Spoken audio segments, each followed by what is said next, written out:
King Charles III does not want to humiliate further his younger brother Prince Andrew and youngest son Prince Harry by removing their titles, an expert has claimed.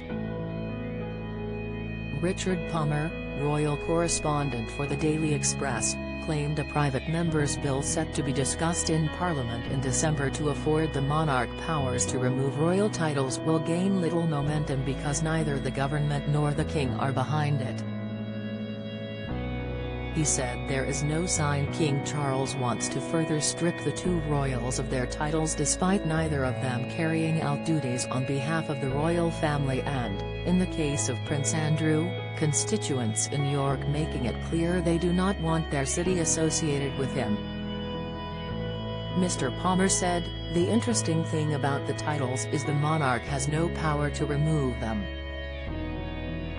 So, it would need a change in the law." Rachel Maskell, the MP for York, is bringing a private member's bill to Parliament in early December that would do that. She is particularly concerned about the Duke of York and she thinks her constituents do not want Prince Andrew to be the Duke of York any longer. So, she wants to create the facility for the king to take the title away from him. But, a private member's bill has very little chance of making it into law unless the government takes it up and supports it.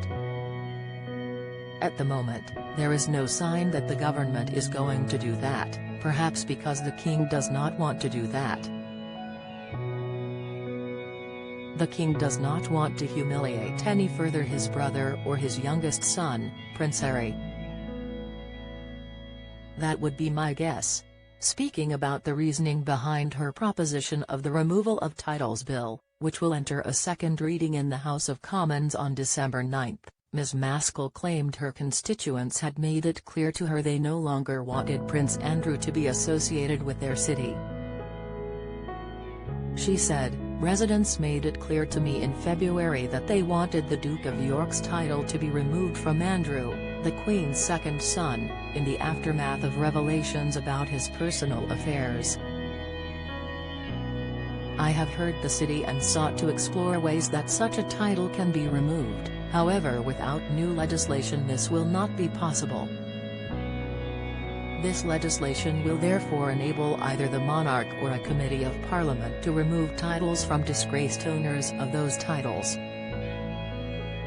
The proposed bill is undergoing consideration following the King's formal request for an amendment to the Regency Act. King Charles is hoping to install Princess Anne and Prince Edward as councillors of state. Under the current guidelines, Prince Harry and Prince Andrew have remained councillors of state, although neither royal figure has been involved with official royal duties for some time.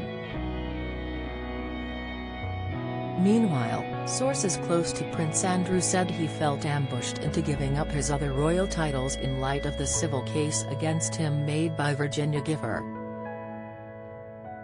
A source told The Sun on Sunday that Prince Andrew did not understand the consequences of his legal case with Ms. Gifford at the time as the judge in New York rejected his application to have the case thrown out in January.